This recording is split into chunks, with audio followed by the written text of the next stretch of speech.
Este podcast pertenece a la red Podcast SN.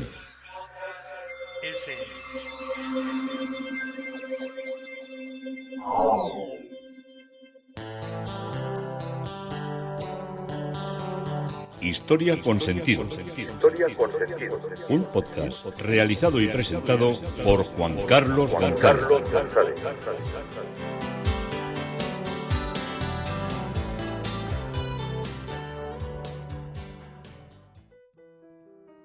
Un saludo a cuantas personas se acercan a través de las redes sociales, de Facebook, de Twitter, de mi página web Historia con Sentido. Yo soy Juan Carlos González y un día más encantado de acercaros una parte de la historia.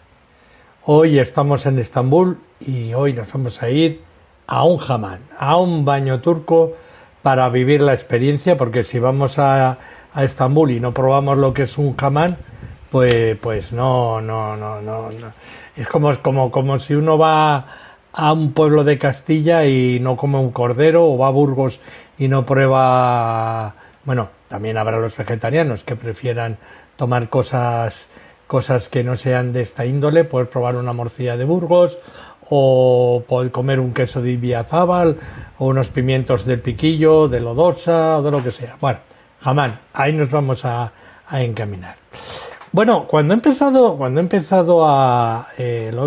de los últimos podcasts a interrelacionar lo que es la mitología con alguna de las pintoras de la época prerrafaelita, pues me ha llamado mucho la atención, porque mucha gente me ha dicho: oye, pero si es que de esto de las mujeres de este movimiento es que no sabemos nada. Hombres nos suenan algunos, nos suenan a alguno más, pero oye, de mujeres tenemos muy poca idea. Y he dicho, pues voy a hacer así saltando, voy a mezclar mitología con pintoras.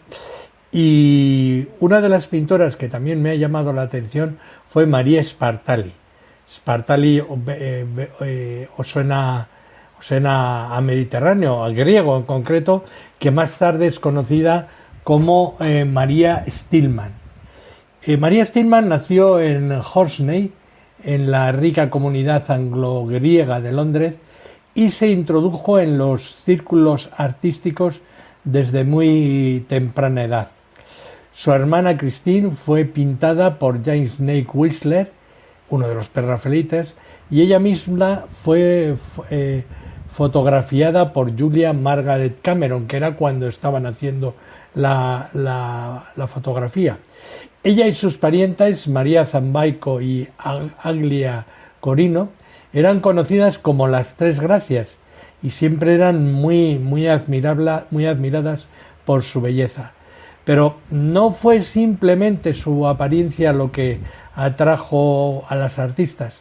Escribe David Elliot, sus cualidades como modelo no eran solo la de una profunda preparación, sino también de una profunda participación en el trabajo, y ese artista, ya fuera Maddox Brown, Julia Margaret Cameron, Walt Prince, John Rodan, Spencer Hampton o Dante Rossetti, siempre encontraron en ella y en sus hermanas unas excelentes motivos de modelos para expresar sus creaciones. Su ambición, sin embargo, era convertirse ella misma en pintora, en lugar de modelo, y ser reconocida y también pagada como una profesional. En abril del año 1864 comenzó a recibir lesiones de Ford Madox Brown, quien parece ser que coqueteó con ella y se enamoró de ella, y a partir de 1867 comenzó a exhibir su trabajo, primero en la Dudley Gallery y luego en la Gallery de todos los prerrafaelitas. En el año 1871, el matrimonio de Spartali con el periodista estadounidense viudo William J. Stillman marcó una nueva etapa en su vida.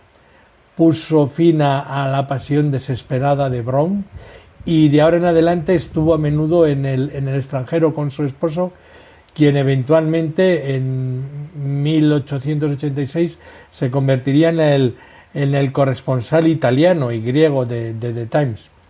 Stillman era viudo y ya tenía 3 hijos, y Marie tenía 3 más propios en la década de 1870, aunque uno murió poco después del nacimiento, así que fue una existencia muy ocupada y económicamente muchas veces muy inestable. Sin embargo, continuó pintando y enviando cuadros a exposiciones en Inglaterra, haciéndose un nombre como artista, como había esperado, y siendo bienvenida por el círculo de los prerrafaelitas. Su arte en ese momento encontró gran favor de la hermandad. Ella estaba particularmente cerca de Jane Morris. Entre sus obras más populares, particularmente en Estados Unidos, se encuentran sus vistas de Cleaston Manor, que visitaba con frecuencia después de que ella y Jane enviudaran. Su esposo murió en 1901. Pero no se permitió estancarse, siempre le gustó asumir nuevos desafíos, y en la década de 1890 había estado muy involucrada en el grupo In Arte Libertas de Roma, pintando y exhibiendo sus pinturas de ese periodo con un cierto éxito. También Pamela Nunn nos dice que tuvo exposiciones individuales en Boston en 1903 1903 y en Nueva York en 1908, completando su último trabajo importante en 1914. En los últimos años, con el creciente interés en el arte de las mujeres, se hizo una gran exposición en el Museo de Arte de Delaware, en Estados Unidos, en el 2015 y el 2016, para lo cual llegó a la Galería Watts de Surrey muchas obras de esta pintora para hacer casi no era exactamente una exposición monográfica sobre ella, pero se acercaba mucho.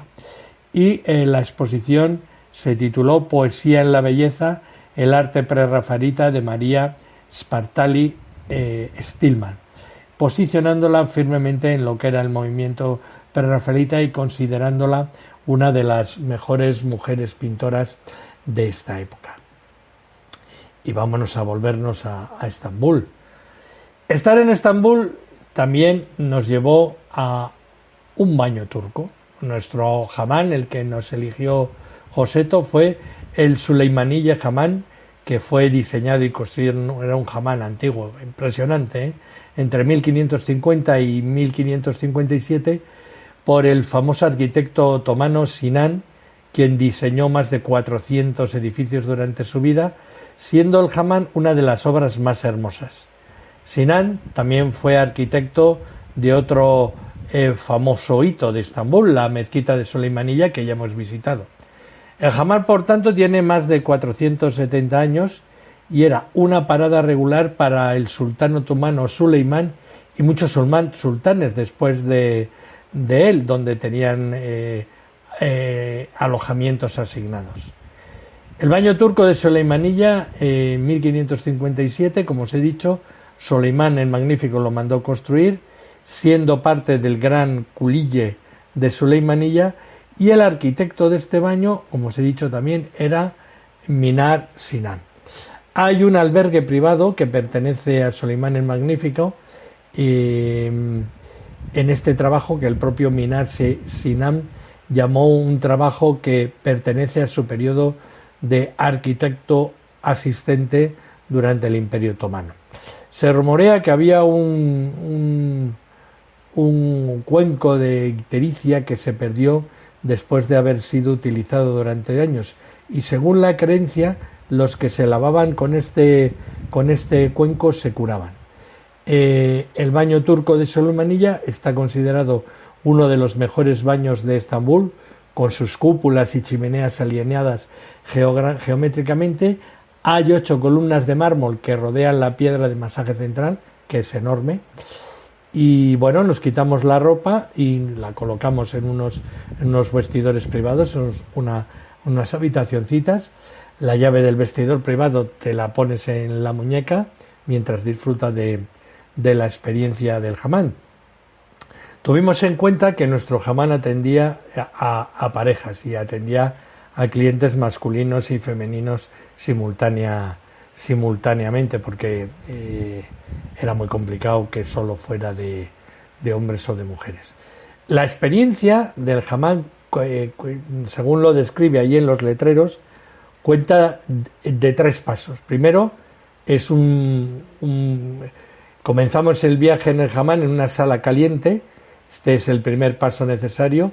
En la sala caliente nos acostamos sobre la losa de mármol, que está caliente sobre todo en el centro, que esa parte se llama Govestasi, durante unos 35 minutos, y esto permite que el cuerpo se relaje, suda y libere muchas toxinas. Luego el agua caliente se mantiene a una temperatura que oscila entre los 38 y los 40 grados y estás ahí dentro con un 72% de humedad. Tal vez hay pocas personas cuando estás allí para sudar o para ser atendido. Y esto es importante, que no haya mucha gente. Nosotros estábamos solos, luego ya entró más gente, pero ya te dan unas horas reservadas para que te hagan el fregado. Ahora os voy con esto del fregado, que es una especie de masaje y que yo no tenía ni idea, porque claro, fue de un baño turco fue nuestra primera experiencia. El segundo paso, después del paso por la losa de mármol, el personal especializado te hace una exfoliación corporal completa, que es como si te pasara con una especie como de esponja un poco rugosa, seguida con un masaje de jabón y un lavado corporal completo. Cuando digo completo, es completo. A mí me trataron unos masajistas que eran varones y a mi mujer le trataron unas masajistas que eran mujeres. Finalmente, después de que ya se haya lavado a uno a fondo y te hayan cambiado de toallas, pasas a una sala de refrigeración donde podrás descansar y relajarse, y tienes PT y todas tus bebidas gratis, y luego ya puedes irte a tu camarote o a tu cuartito para ya poder vestirte. Fue una experiencia maravillosa. Otro de los sitios que visitamos fue la sinagoga Neve Salón, que es el centro religioso más importante de Estambul. Originalmente aquel espacio había sido utilizado en el siglo XV como sinagoga de los aragoneses y ya en el siglo XX como escuela primaria judía. Sin embargo, y ante la escasa capacidad de las sinagogas del barrio, en 1935 comenzaron los proyectos de la construcción de una sinagoga nueva. A comienzos del siglo XX, las calles adyacentes a la Torre Gálata albergaban numerosos hogares sefardíes, y debido a la precaria situación de la comunidad sefardí durante la Segunda Guerra Mundial, el proyecto se demoró varias veces hasta que en 1948 se anunció su emplazamiento y su nombre, Neve Salón, que significa oasis de paz. Elio Ventura,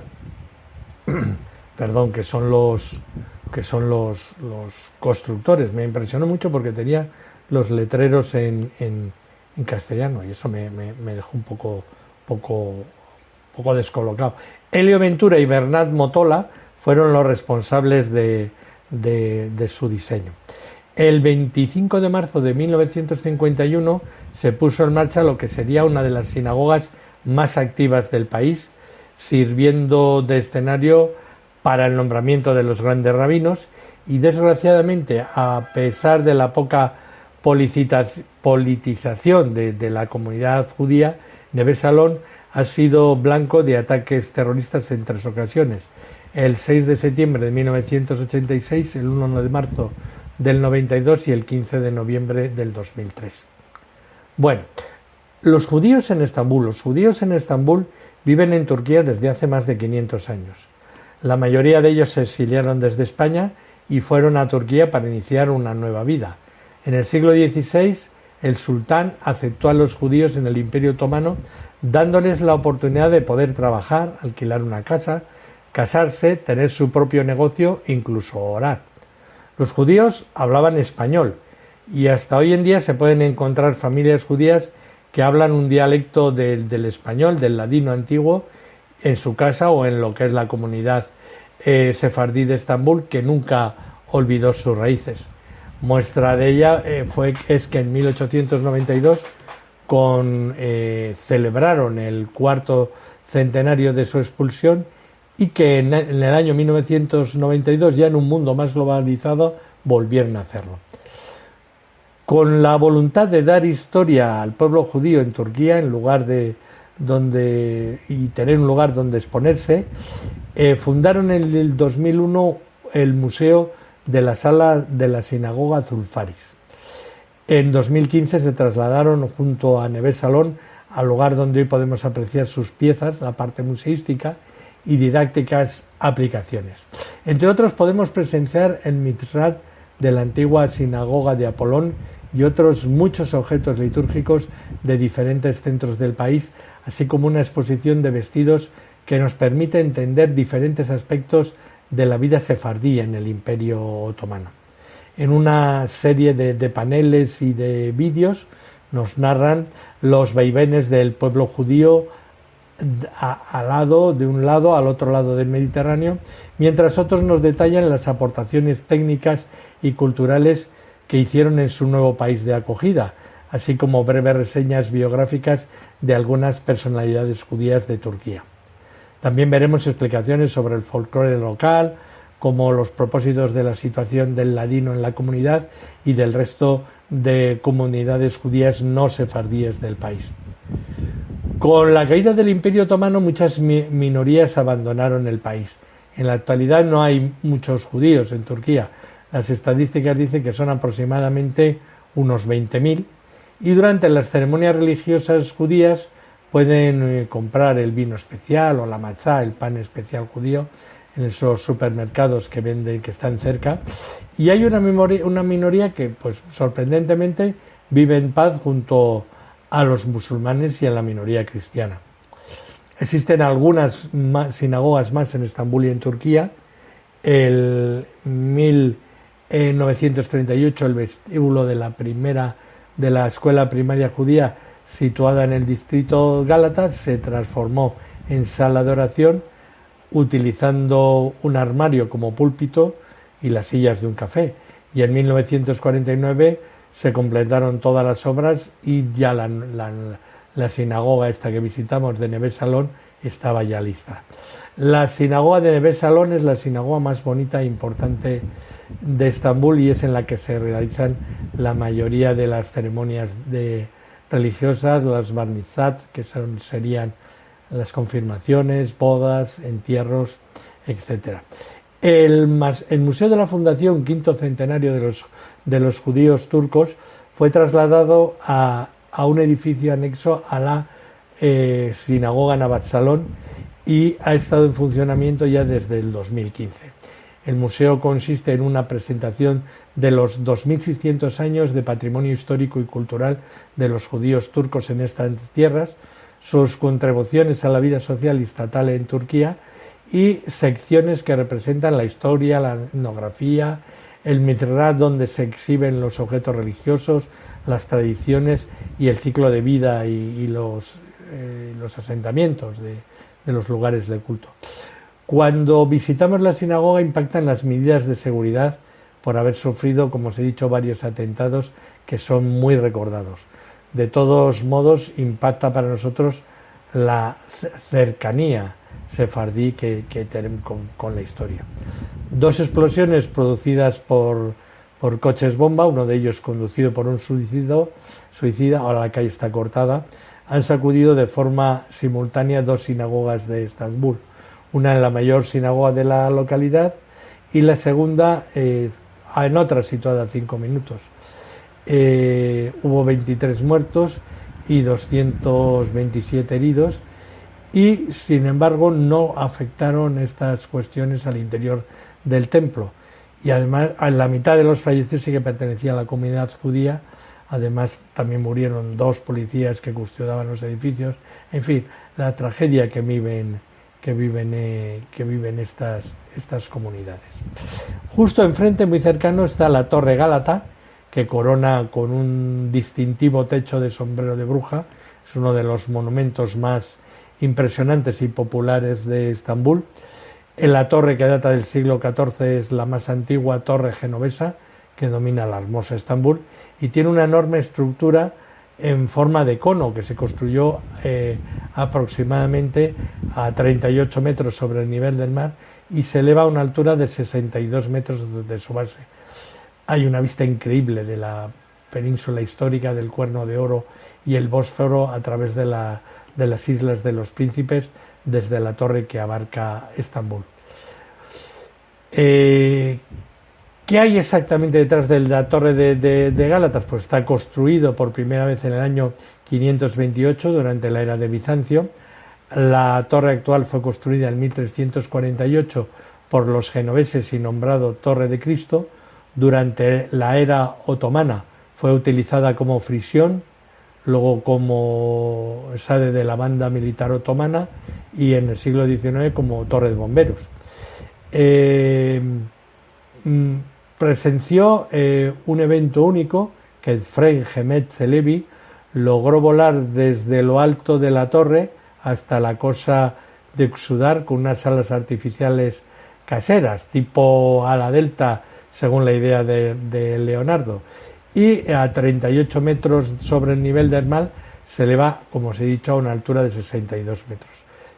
Tiene vistas panorámicas a todos los lados y se cree que la torre fue construida en 1348 por los genoveses. La torre la Torre Gálata sirve como una visita turística popular y también hay una cafetería, un restaurante y hay muchas tiendas de recuerdos por los alrededores, la calle Estikal y en la plaza del túnel, desde donde se sube del nivel del puente Gálata arriba, que hace que todo el mundo esté allí dado al shopping de una medida desmedida.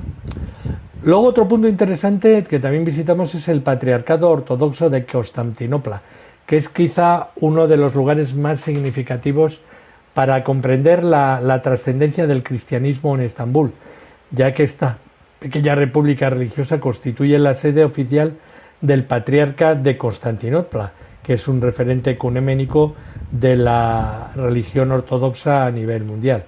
Está situado en el histórico barrio de Fener. La visita al patriarcado incluye un concreto espacio ajardinado, flanqueado por edificios de madera que constituyen la sede administrativa y la biblioteca del centro, así como alojamientos propios para la comunidad que reside en el recinto. La Iglesia Ortodoxa está separada de la unión de la sede de San Pedro en el año 1054, que se fue fragmentando en iglesias autónomas o autocéfalos. Y los ortodoxos han conservado la unidad doctrinal y de culto, pero han perdido la unidad de jurisdicción. Con la sede de Constantinopla también se separaron las demás iglesias orientales.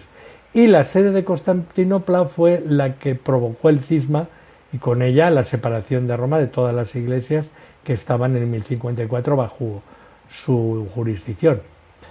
Las relaciones entre latinos y griegos durante los siglos XII y XIII son capítulos muy interesantes que no puedo alargarme.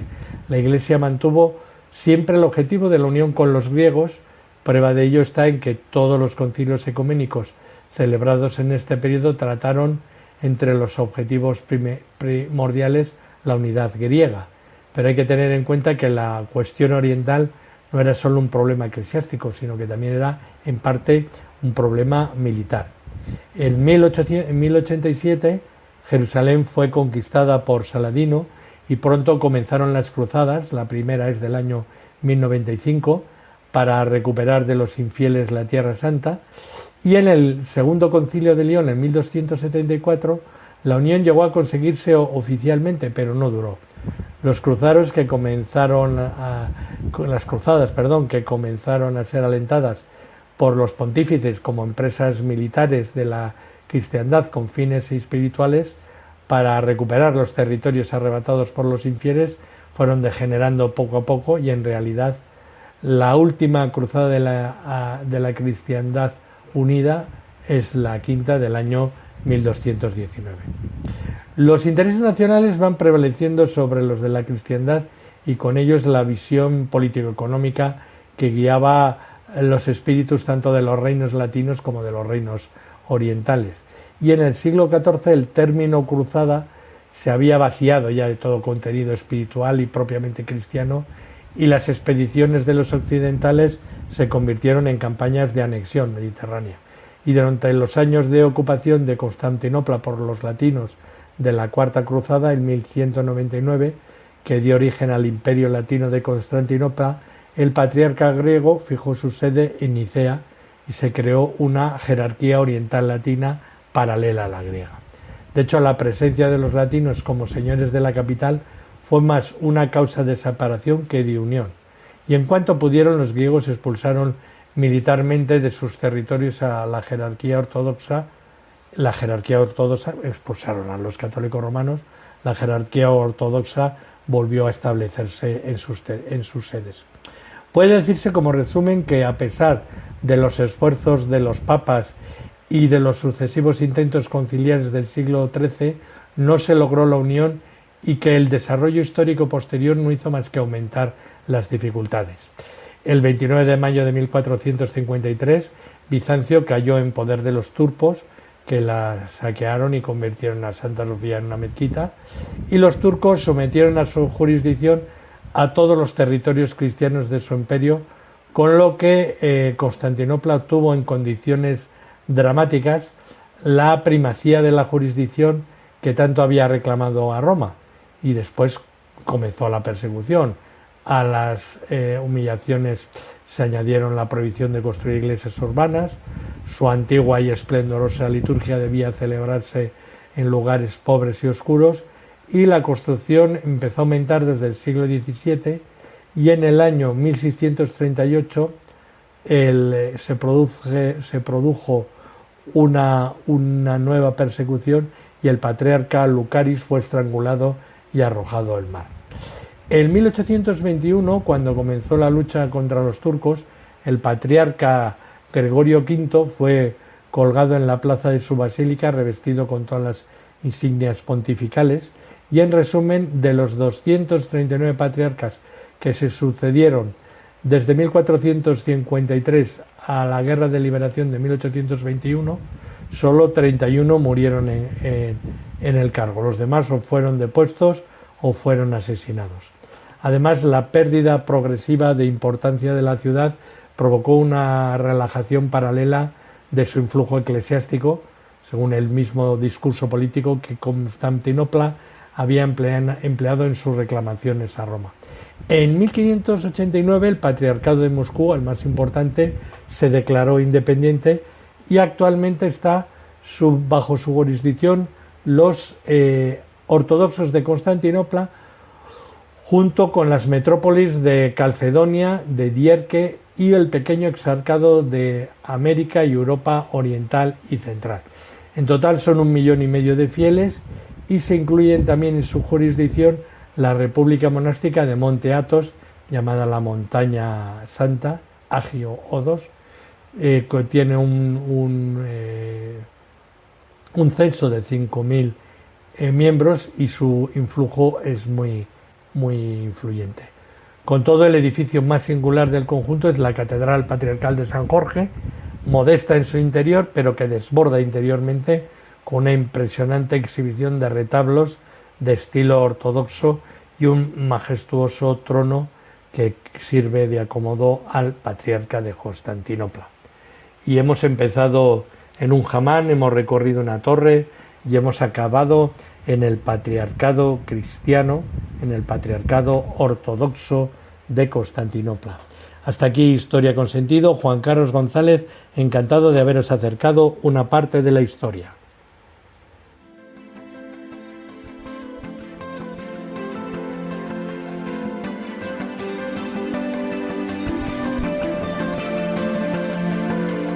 Hasta aquí un episodio más de Historia con Sentido. El podcast que te habla de historias de la historia, sucesos, eventos, como si el ayer fuera hoy. Síguenos a través de iTunes, Spreaker o iVoox. Contacta con nosotros por correo electrónico escribiendo a podcast@historiaconsentido.com. Nuestra web www.historiaconsentido.com. Y en Twitter nos encontrarás como @historiasentido. Este podcast pertenece a la red Podcast